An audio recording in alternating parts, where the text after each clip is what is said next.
Olá, vamos continuar conversando sobre como os produtores rurais podem se preparar para proteger as suas propriedades da temporada de incêndios florestais que se aproxima no Brasil.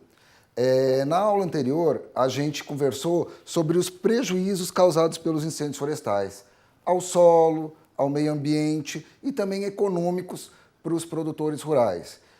Além disso, a gente falou sobre como prevenir a ocorrência desses incêndios e que atividades que ele pode fazer para estar bem preparado para o combate. Hoje nós vamos falar sobre o combate de incêndios florestais propriamente dito. E quando a gente fala de combate de incêndios florestais, a gente está falando de uma atividade que envolve riscos, uma atividade perigosa e, portanto, precisa ser feita dentro de uma organização e de um conhecimento técnico sobre incêndios florestais. Por exemplo, no caso desse incêndio florestal, durante a propagação desse fogo, ele vai produzindo diversos efeitos no meio ambiente, que é o que nós chamamos das variáveis do comportamento do fogo. E que variáveis são essas? A gente observando, a gente vê que há uma chama no fogo, que ali, nesse caso, está mais ou menos com 3 a 4 metros de altura. Ela nos dá uma ideia da intensidade do fogo, da direção que está o vento, e vai nos dar um indicativo se nós vamos poder fazer um combate direto nesse incêndio florestal ou não. Outras variáveis que a gente pode observar, o modelo de propagação, quer dizer, que forma que esse incêndio vai tomar, dependendo do vento, ele pode tomar uma forma mais de cunha ou com menos vento, ele pode se propagar mais circularmente. Outros efeitos que a gente pode observar, a velocidade de propagação. As diferentes frentes de fogo, elas vão se propagar com velocidades diferentes, dependendo, por exemplo, do vento ou da topografia. Outro efeito importante de observar é a coluna de convecção. O que é isso? Em todo incêndio florestal há um aquecimento do ar e esse ar quente sobe. E por que isso é importante? Porque dependendo dessa intensidade dessa coluna convectiva, ela pode jogar fagulhas além da nossa linha de defesa ou além do acero que a gente fez preventivamente. Outra coisa que a gente pode observar no incêndio florestal, muitas vezes o produtor ele está lá e identifica o incêndio pela coluna de fumaça. Essa coluna de fumaça ela já pode nos dar bons indicativos de tudo que está ocorrendo nesse incêndio florestal.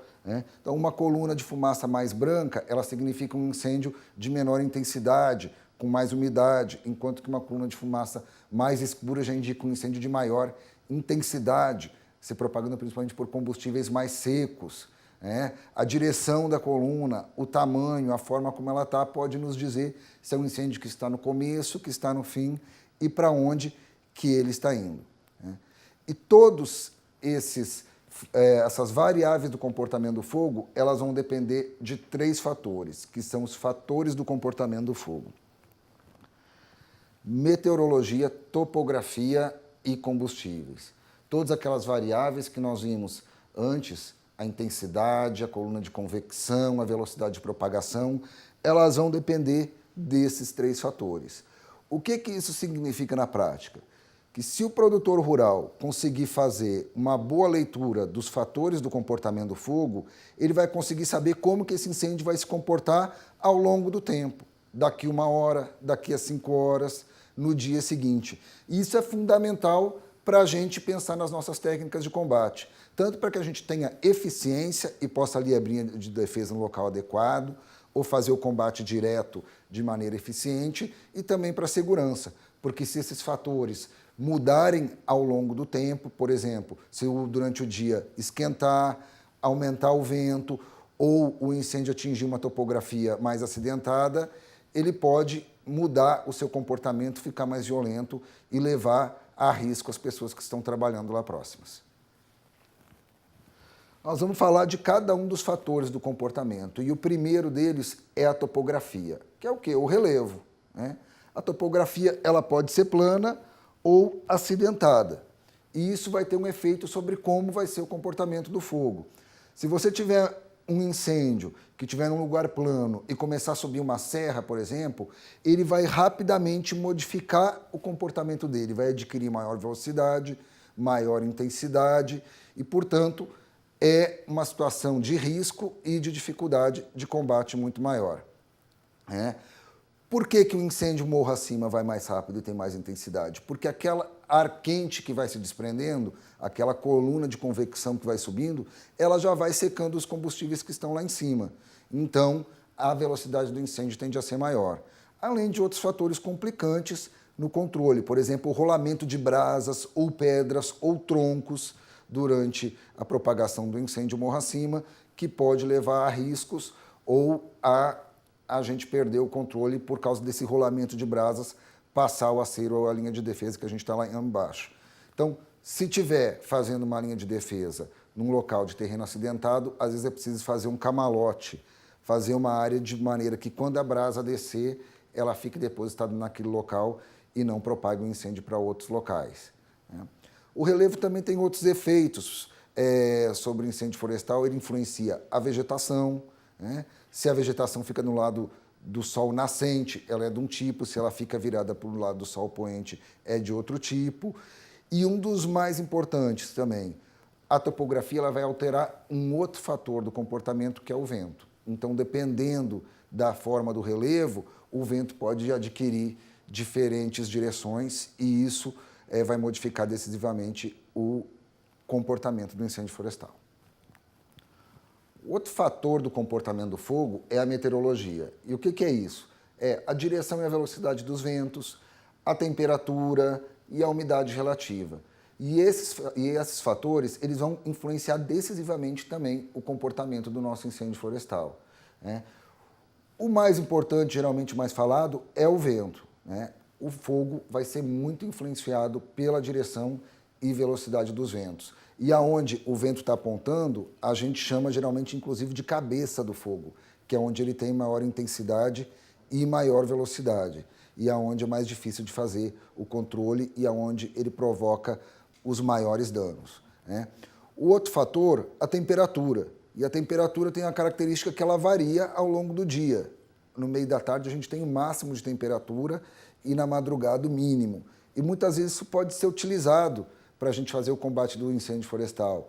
Muitas vezes pela manhã você olha, o fogo está baixo, está fácil de controlar, mas ao longo do dia, conforme vai aumentando a temperatura e diminuindo a umidade relativa, o fogo tende a ficar cada vez mais intenso e pode chegar um momento que fica perigoso de fazer o combate. Então, nesse momento, a gente para o combate, espera uma condição climática melhor e volta a fazer o combate. Muitas vezes se faz esse combate do incêndio florestal, inclusive à noite, que é o que a gente chama de combate noturno. É perigoso porque você pode cair numa vala, pode não ver um animal peçonhento, pedras, buracos, mas dependendo da situação, pode ser sim a melhor solução, porque a temperatura está mais baixa e a tendência é o comportamento do fogo modificar nesse período. E também a temperatura age junto com a umidade relativa do ar. À noite a umidade relativa aumenta, essa umidade do ar ela passa para o combustível florestal e isso faz com que ele tenha um comportamento mais tranquilo, mais fácil de ser controlado. Isso muitas vezes também pode enganar as pessoas. O cara olha para a área de manhã cedo, por exemplo, uma área onde que teve um combate no dia anterior, ficou lá à noite, de manhã cedo ele olha e diz, acabou o fogo, não tem mais.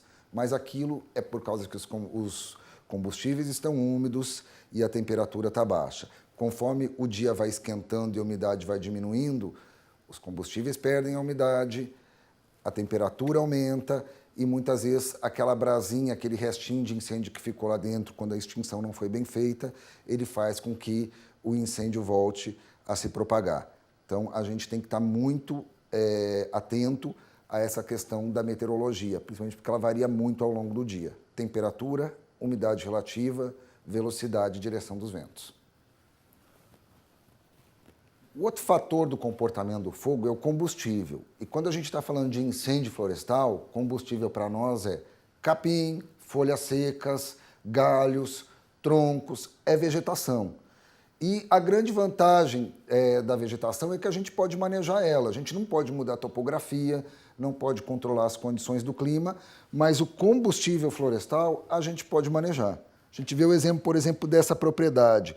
Nós estamos aí com uma braquiária seca, aproximadamente 1 metro, 1,5 metro de altura, né? Inclusive próxima à cerca.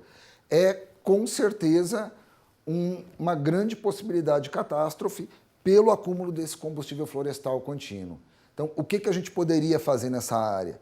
A gente poderia passar uma roçadeira na beira da cerca, diminuindo a altura desse combustível e depois passar uma grade. Com isso, a gente vai quebrar a continuidade desse combustível florestal. E aí, se tiver fogo de um lado, ele não vai se propagar para o outro, dependendo da sua intensidade. Então, combustível florestal ele é um fator importantíssimo. É nele que a gente vai trabalhar durante as nossas atividades de prevenção e de combate. E tem algumas manhas, tem algumas dicas para essa questão do manejo do combustível florestal.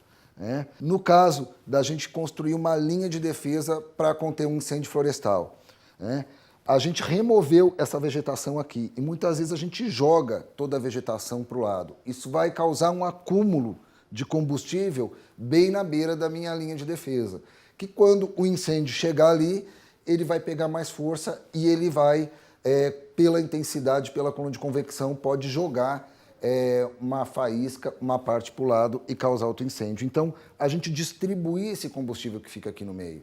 Outra coisa importante de ser observada é que essa quebra da continuidade da vegetação, ela não pode se dar muitas vezes só ao nível do solo. Aqui, no caso dessa linha de defesa, a gente quebrou a continuidade da vegetação ao nível do solo, mas não quebrou essa continuidade que a gente chama de vertical. Então ficaram muitos galhos aqui na beira dessa linha. E com o calor que veio ali quando o incêndio chegou, subindo, ele vai queimar esses galhos e vai fazer com que o incêndio florestal passe para o outro lado. Isso é muito comum, principalmente em combate de incêndio dentro de áreas de floresta. Então a gente precisa ter alguém percorrendo essa linha, vendo se ela está bem feita, vendo como é que está a distribuição de combustíveis aqui, a continuidade vertical, o ancoramento dela, para que quando chegar um incêndio não haja o risco dele escapar. É muito comum, muitas vezes, quando se vai fazer um acero ou uma linha de defesa durante um incêndio, que o tratorista chega lá com a grade, ele baixa a grade na beira da cerca e vai puxando ela para fazer o seu acero. E não observa justamente aquele ponto próximo da cerca, aquele meio metro, 1 metro que fica por trás. Aquilo que a gente chama de ponto de ancoragem. E ele precisa também ser trabalhado, ser removida a vegetação dele, muitas vezes utilizando uma enxada naquele espaço. Então é muito importante que seja percorrido, que alguém percorra todos esses aceros, essas linhas e veja se está bem ancorado, se a quebra da continuidade da vegetação ao nível do solo está bem feita em toda a linha e também se não há perigo de continuidade vertical, fazendo com que as brasas passem para o outro lado. Por último, dependendo desses fatores do comportamento do fogo, ele pode atingir um comportamento que nós chamamos de extremo.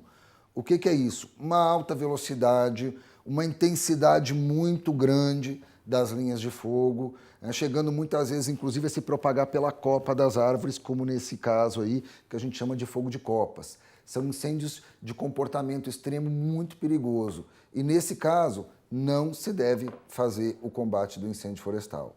Quando que isso acontece? Quando nós temos uma vegetação altamente inflamável, nesse caso aí, por exemplo, uma plantação de pinos, que tem muito óleo, que tem muita resina, em condições de vento forte, muitos dias sem chuva, baixa umidade relativa e muito calor. Quer dizer, condições comuns ao longo do Brasil durante o período de estiagem.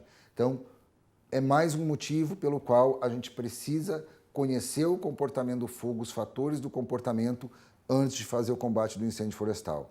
Porque se o produtor fizer uma boa leitura desses fatores, combustível, meteorologia e topografia, ele vai conseguir prever como que vai ser o comportamento do fogo nas próximas horas ou nos próximos dias e vai poder definir as técnicas mais eficientes para o seu controle e para trabalhar com segurança.